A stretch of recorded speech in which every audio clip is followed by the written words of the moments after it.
Olá, pessoal, tudo bem? Espero que vocês estejam bem. Hoje é mais uma aula remota gravada com a base curricular do sexto ano.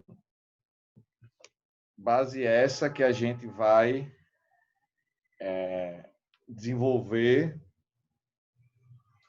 o conteúdo sobre o Império, aliás, a República Romana, não é? Não é no Império ainda não, desculpe. Nós vamos ainda trabalhar em cima do período republicano. Período republicano que nós temos uma situação de determinadas leis e de crises, de situações importantes que vão fazer com que a gente possa compreender cada vez mais essa questão entre o Império Romano, aliás, a República Romana e outras culturas e outros espaços, como vai se dar em relação também à África, o continente que o Império Romano, a Roma vai conquistar a África também. E a crise, se der tempo hoje, quando tiver condições para a gente não misturar muito os conteúdos, a crise da República, que vai fazer com que surja o Império Romano.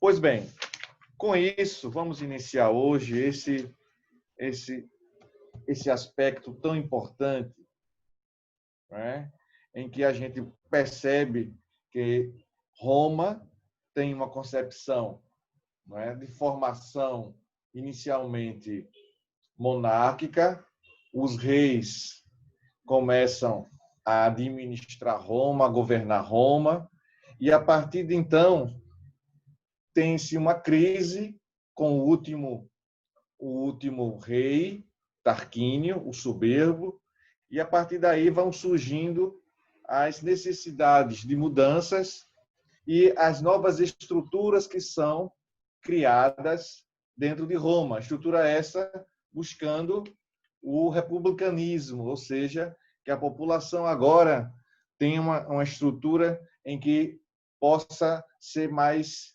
atendida, ser dividida o poder. Mas esse poder que vai ter o Senado como força, como ponto central, o Senado vai concentrar ali o funcionamento da cidade de Roma e o processo de fiscalização e, além disso, os representantes do legislativo durante a República Romana.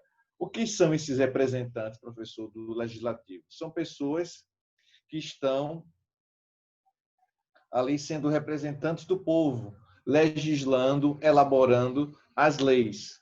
Deu para entender? Pois bem, então o Senado tinha esse processo essa questão de fiscalizar as ações dos magistrados e desenvolver duas situações, né? Uma política externa de como se relacionar com outras cidades. Via de regra, havia possibilidade sempre de conquista. E uma outra situação importante é a política interna, como se dava a política, os meandros políticos, as questões políticas, os arranjos políticos de Roma através desse novo período romano, que é a República. E o Senado era aquele órgão super acumulador, cheio de tarefas para fazer, cheio de funções dentro de Roma. É isso que eu quero deixar bem claro para vocês, essa situação. Perfeito? Um Senado com múltiplas funções. E para resolver isso, a gente vivenciou, eram necessárias as assembleias. O que eram as assembleias? Eram estruturas coletivas onde se tomavam decisões importantes sobre a vida política, econômica e social dos romanos. Não é? Lembrando, tem o centuriata, composta por militares, que tinha um destaque por seus feitos nas batalhas, como se fosse um processo de reconhecimento daqueles soldados, daqueles militares que contribuíram. Ele tinha uma participação na Assembleia, um lugar cativo, local separado para eles dentro das assembleias. E com isso, além da centuriata, tivemos também a plebeia, conhecida como plebe, a população mais humilde de Roma, também teria acesso ao processo de escolha, à definição dessas assembleias. E aí percebemos como está a conjuntura romana, o Senado concentrando o poder. O Senado, né, que tinha que ter uma idade acima dos 40 anos para ser um senador da época, 45 anos, se não falha a memória. Então, esse senador tinha um acúmulo de funções, de fiscalizar, de organizar, cuidar das finanças, elaborar leis. Então, era um super órgão, cheio de funções a serem desenvolvidas. Pois bem, dito isto, esse processo introdutório que eu fiz, esse movimento de introdução, eu convido vocês para abrir o nosso livro na página 221. Na página 221, nós vamos encontrar os conflitos e as reformas sociais no período republicano. Quais são esses conflitos? Quais são essas reformas no período republicano? Já sabemos que a sociedade romana, no período republicano, era bastante rígida e sem mobilidade social. Mais uma vez, eu cito, não é, a construção de pirâmides sociais para exemplificar o processo da formação, a situação de criação dessas classes sociais. E eu falei também, mencionei que quanto mais alta está colocada aquela classe social na pirâmide social, mais ela se torna importante, mais ela se torna influente, mais ela vai deixar com que as outras que estão abaixo em menor importância, em menor força. Então, é preciso ter muito bem isso na sua mente, muito bem claro essa formação dessas pirâmides sociais e as características de cada civilização, de cada cidade, de cada região.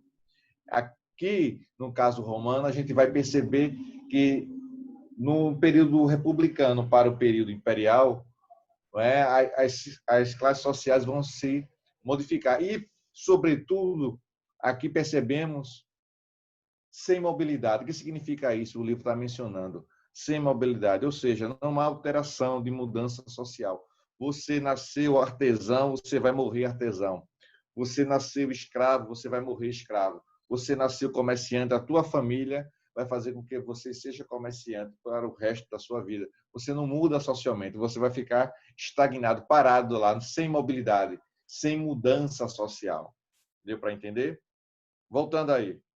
O acesso a direitos políticos e cargos públicos importantes era destinado aos patrícios, como já foi dito, né? É a classe social mais privilegiada, guardando as devidas proporções, quando a gente fala em privilégio, em classe social que recebe o nome de cidadão, vai poder votar, vai poder participar de tudo naquela cidade, naquela região.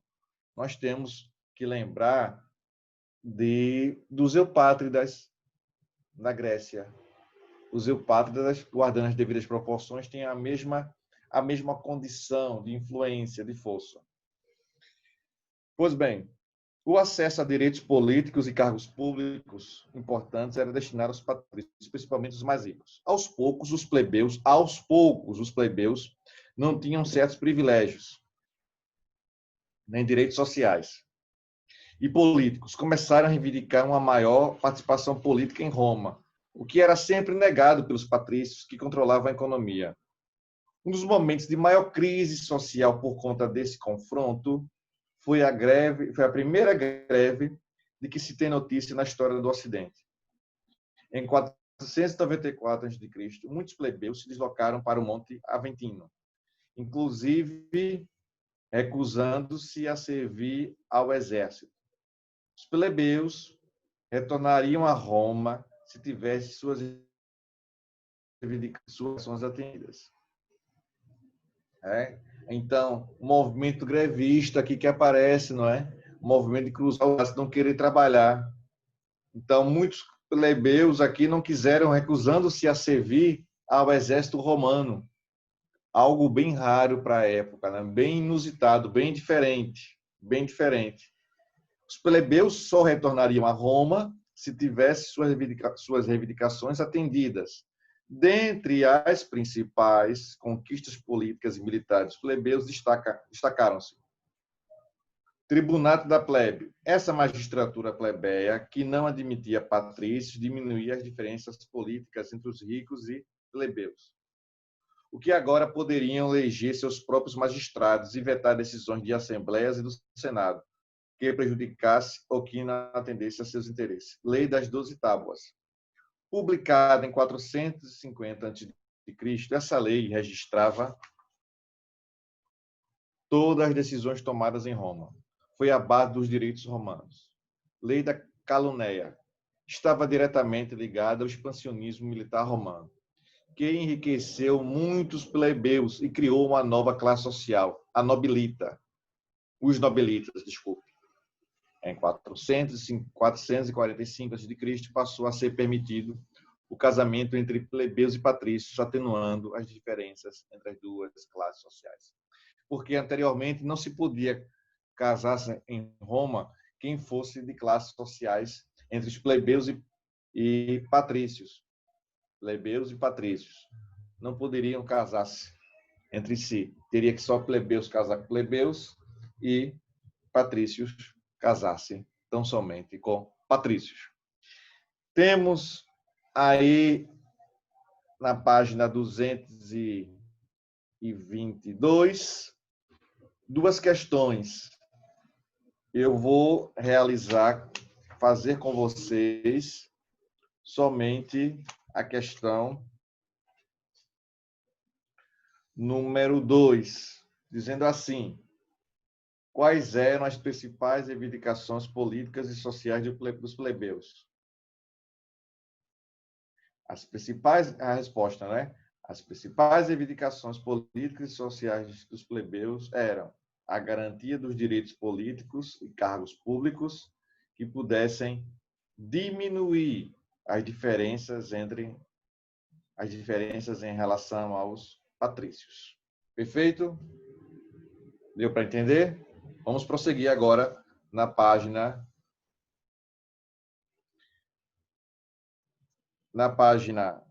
223. Aí diz assim: mescla, não é? De culturas. Quem foi que fez isso?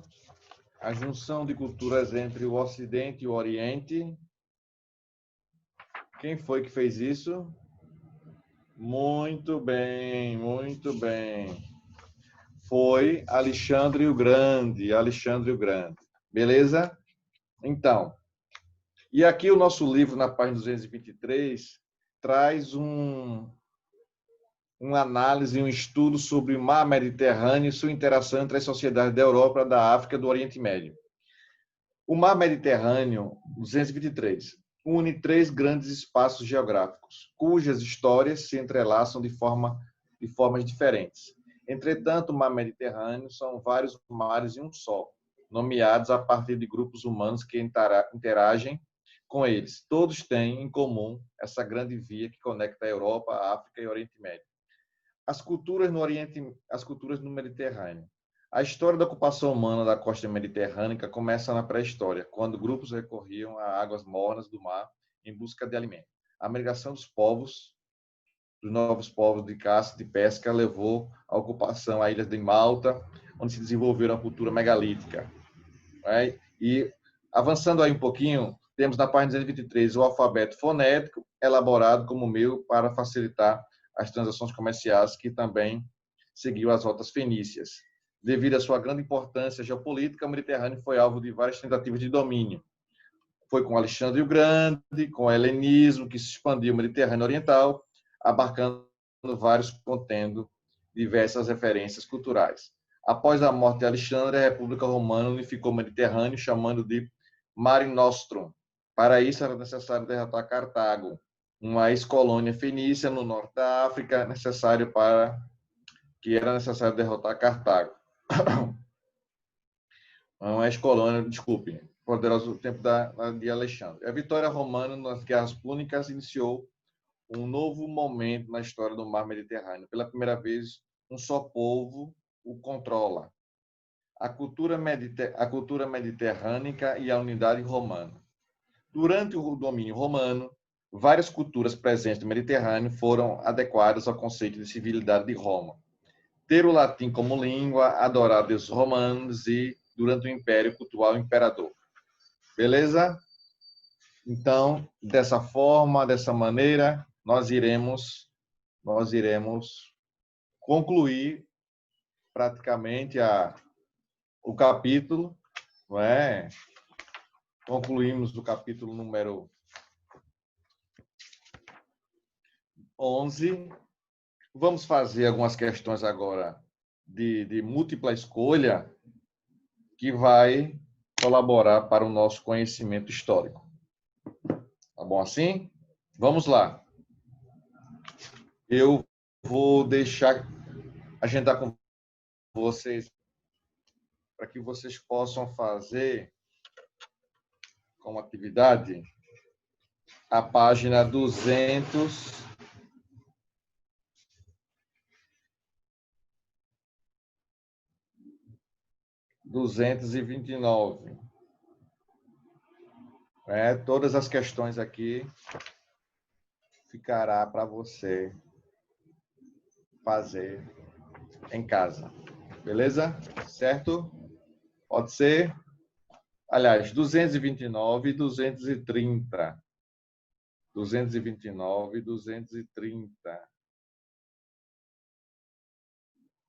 Vamos fazer essa situação, esse acordo, não é? Então, vamos começar aqui pela página. Hoje eu vou fazer aqui 227 a 229, 230 ficará com vocês. Diz assim: primeira questão, 227. Na administração da Roma Antiga, o pretor era encarregado de quê? Letra A. Chefiava os exércitos nas campanhas militares. B. Promoveu o censo quinquenal. Letra C. Fiscalizar a execução orçamentária. Letra D. Ministrar a justiça. Letra E ou E. Zelar pelo abastecimento. Qual seria a letra? Muito bem. Letra D. Ministrar a justiça. Segundo quesito, na página 228, diz assim: Mackenzie, da Universidade de Mackenzie. Após vingarem o destino infeliz da mãe Réa Sílvia, detida por longo tempo no pérfido tio Amúlio, e restituírem o reino de Alba ao avô, Númitor, Rômulo e Remo teriam decidido por conta própria fundar com seus companheiros, todos os homens, uma cidade. De modo muito simples, Rômulo e Remo foram tomados pelo desejo de fundar uma cidade ao mesmo tempo em que haviam sido abandonados e criados, ou seja, às margens do Tibre.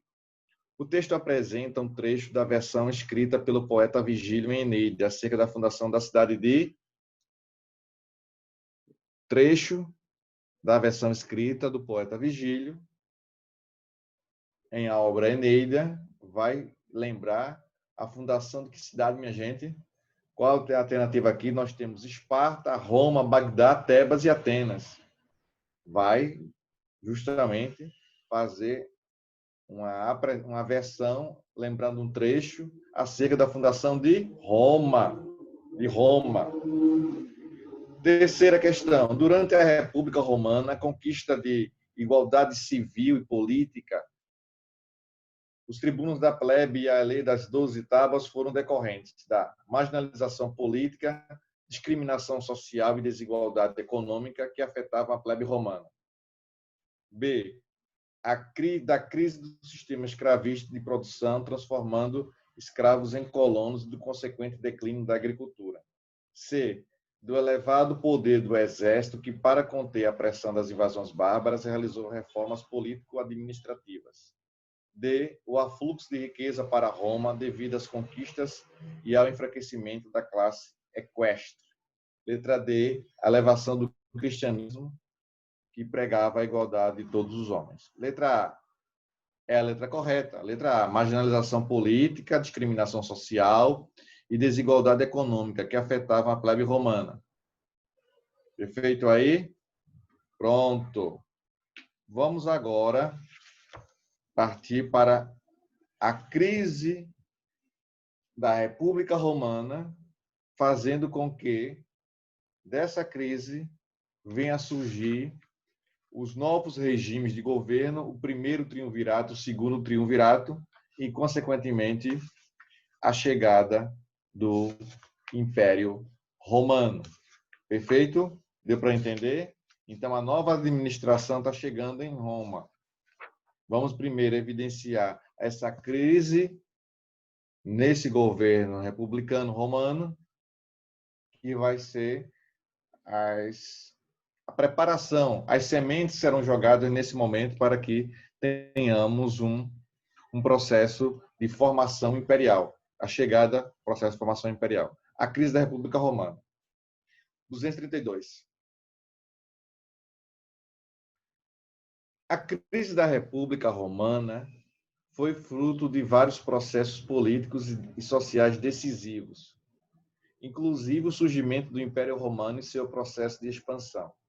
Após as 3 guerras púnicas, Roma havia conquistado praticamente todo o mar Mediterrâneo. O domínio de novas rotas marítimas possibilitou que houvesse um fortalecimento comercial. Além disso, a partir do século III a.C., Roma passou a dominar muitos povos, transformando em províncias romanas. O que eu mencionei agora há pouco, não é? O domínio do mar Mediterrâneo vai fazer com que uma série de povos passem a pertencer a Roma. Também destaquei que você, sendo um militar romano, você participa da vida política de Roma. Você participa das assembleias, da centuriata. Deu para entender?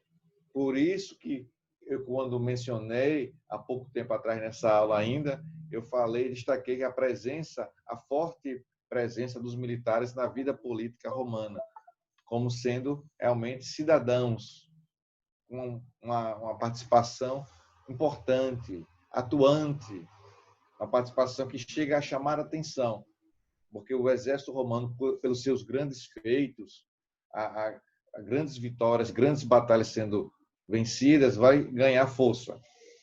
O auge da República Romana se deu com o processo expansionista. Por outro lado, com a extensão bem maior de território a administrar. A política ficou complexa, além do fato de os conflitos sociais entre patrícios e plebeus terem aumentado. O declínio romano começava a se concretizar, e as constantes disputas entre líderes políticos do Senado enfraqueceram ainda mais a política republicana. Os cônsules, senadores e magistrados foram, aos poucos, perdendo seu espaço político. Olha aí, os cônsules, senadores e magistrados foram, aos poucos, perdendo seu espaço político. A plebe, cada vez mais, reivindicava participação política, enquanto os patrícios enfraqueciam ainda mais após o fortalecimento do comércio que gerava novas atividades econômicas. Ok? Foi nesse contexto que o Senado, não tendo alternativa, negociou o surgimento de uma estrutura política até então desconhecida, chamada triunvirato, formada, significa três pessoas governando, 3 pessoas administrando. O primeiro triunviro, Júlio César, a partir da Gália, fortaleceu investimentos sobre Roma. O que é isso? Esse triunvirato. Significa que o território romano, quando você abre o livro na página 233, você percebe que ele cresceu demais. Demais. Ainda vai crescer, aumentar o seu território quando chegar no período imperial. Mas já na República Romana já havia aumentado consideravelmente esse território. E era preciso subdividir essa administração, que nomeassem 1, 2, no caso, 3 pessoas, para que ocupassem a administração dos territórios mais distantes possível. Então, perceba aí, com a autorização, a visualização desse mapa, para que você tenha uma noção dessa política de expansão, de crescimento do território romano, ainda na República. E vai aumentar, como eu falei agora há pouco, quando a gente for estudar a questão, o tópico, o item, o período imperial romano. Observem aí, dêem uma olhada nas conquistas, não é? E mencionando aí, analisando, refletindo sobre como vai ser esse processo de crescimento. Então, Júlio César, a partir da Gália, fortaleceu-se investindo sobre Roma para se tornar um ditador. Título concedido pelo próprio Senado, que ficou sem alternativas devido à aliança de Júlio César com o exército. Após a morte de Júlio César, foi formado, já na página 233, o segundo triunvirato, composto por Marco Antônio, Lépido e Otávio. Otávio derrotou Lépido e Marco Antônio na Batalha de Ácio. E anos mais tarde, foi nomeado o primeiro imperador da história de Roma. O expansionismo romano. O processo expansionista romano aconteceu da mesma maneira como ocorrido na Grécia Antiga e na Antiguidade Oriental. 2 pontos foram fundamentais para essa política de expansão. Garantir as defesas territoriais e buscar novos territórios devido ao crescimento populacional em Roma. No período entre a monarquia e a República Romana, houve uma estabilidade econômica. O que se produzia começou a dar retorno para o comércio, para um comércio.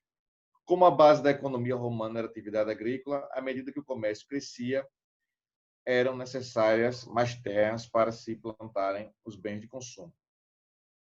O expansionismo romano durou cerca de 5 séculos. Olha aí, é um tempo considerável, hein? Começou com a conquista de Etrúria, quando os etruscos foram derrotados, e depois do sul da Península Itálica, onde algumas cidades da Magna Grécia foram subjugadas. Praticamente toda a península estava sob o domínio dos romanos, o que de fato dava condições de continuarem a se expandir e buscar outras regiões na Ásia, na África e na Europa. Europa. Pois bem, pessoal, com esse processo avançando de expansão, de crescimento, não é? Vamos perceber que vai haver um conflito contra um outro povo. Desculpe. Esse conflito com outro povo, que é Cartago, vai permitir que a Grécia tenha, que Roma tenha um prestígio, uma força maior, sai fortalecida depois desses 3 conflitos que vai haver, as chamadas Guerras Púnicas. No processo de expansão romana, o contato com os povos da Magna Grécia, e principalmente com os cartagineses, foi decisivo para a consolidação do poder de Roma. Existia uma clara disputa pelo controle do mar Mediterrâneo e de suas rotas comerciais. E os cartagineses eram os adversários a serem derrotados pelos romanos. Foi nesse momento histórico que ocorreram as 3 Guerras Púnicas, cujo estopim, a razão, o motivo da guerra, a causa da guerra, não é? Foi a disputa pela ilha da Sicília, que pertencia à Magna Grécia, onde moravam muitos cartagineses. Na ilha da Sicília, a rivalidade entre os cartagineses e os habitantes que haviam sido colonizados pelos gregos enfraquecia a política interna da região, facilitando a invasão de outros povos. Roma, então, resolveu invadir a ilha com apoio de Siracusa e conquistou a cidade de Messina, na costa leste da Sicília. Em contrapartida, por outro lado, os cartagineses declararam guerra a Roma. As guerras púnicas foram divididas em 3 fases. Então, essas 3 fases significa que foi uma guerra longa, intensa, com muito derramamento de sangue,